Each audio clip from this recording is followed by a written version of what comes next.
Hello, my quilty friends. It's Stacy of Stacy Creates Stuff. And today, week 4, we are starting on an actual block of the Haven quilt.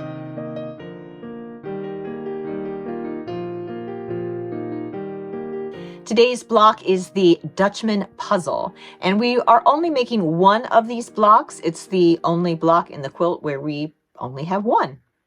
It does build upon last week's flying geese because it is entirely made up of flying geese with a little bit of a twist.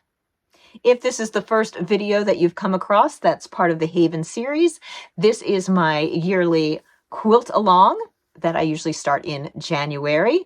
And even though we are on week 4, it is a self-paced quilt project. So you can join at any time. There are kits available from my favorite quilt shop, Vintage Pink and Green. However, I will say, as of the posting of this video, that the Painted Desert colorway is going fast, but just wanted to give you a heads up for that. This is the QR code to purchase kits. The Quilt-Along is free. There is a Quilt-Along guide that you can download from my website. I will put a link in the description below, also QR code.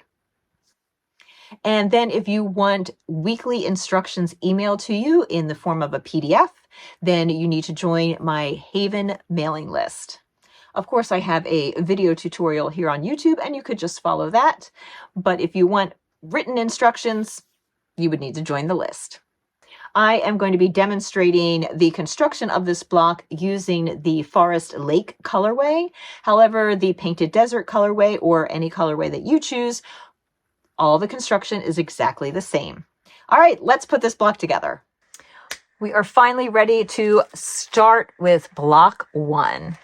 And this block is made up of flying geese units, which by now you might be an expert at, since we just finished last week all the flying geese that are being used in the border.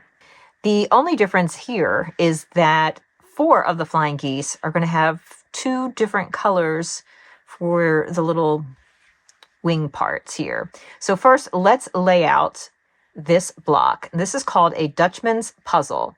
So we're going to have a medium green here, one down here, one here at the top, and the last one here at the bottom. Then we are going to have goldenrod in these sections. Doesn't look like much of a block now, but I promise it will in a moment. And then we have squares in pale green and in teal 1. The teal 1 squares are going to go on the inner corners of the goldenrod. And then all of the other squares are going to go in the other corners. So the opposite corner of the goldenrod, and then both corners on the medium dark green. Now, even though I have laid these out as they are going to appear in the finished block, just know that all of the units that are going to be flying geese with the medium green and the pale green are all exactly the same. So you could just stack all of these up together and make those. Likewise, the ones with the goldenrod in the center are all exactly the same. So once I make one of those, they will all appear exactly the same. Now, you do want to pay attention to which direction you are making the goldenrod. So let me pull this one here, and I'm just going to smooth this back. So I'm going to want to make my flying geese unit like this. If perchance you make it the other way so that it's going this way, that is fine. Just know that your windmill, it's called a Dutchman's puzzle, but your puzzle will be going in the opposite direction. And that's fine. There are only one of these blocks. They're in the center. So it doesn't really matter whether it's going clockwise or counterclockwise. And your other flying geese can turn to be whatever. Most important is that all of the goldenrod ones are exactly the same. All right, let's put these together.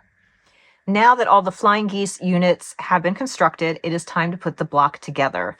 And you may be looking at it going, okay, how does that work? The Dutchman's puzzle is essentially a 4-patch. 1, 2, 3, 4. So we just have to sew 2 flying geese units together to form one of the 4 patches.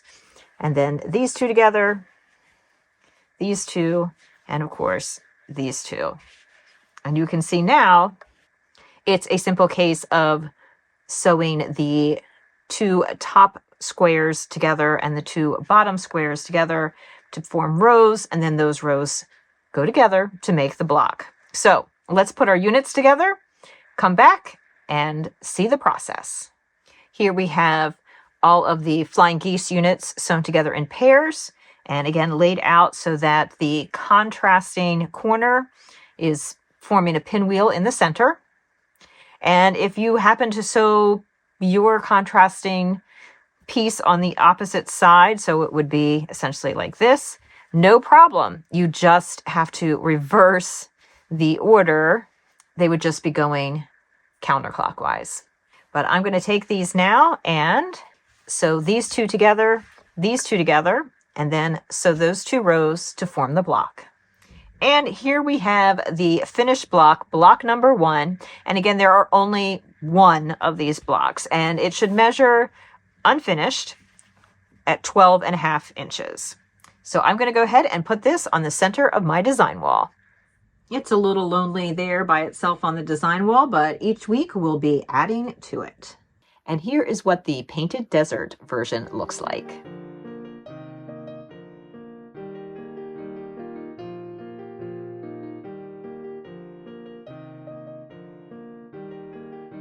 And there you have it, my friends. That is the Dutchman's puzzle.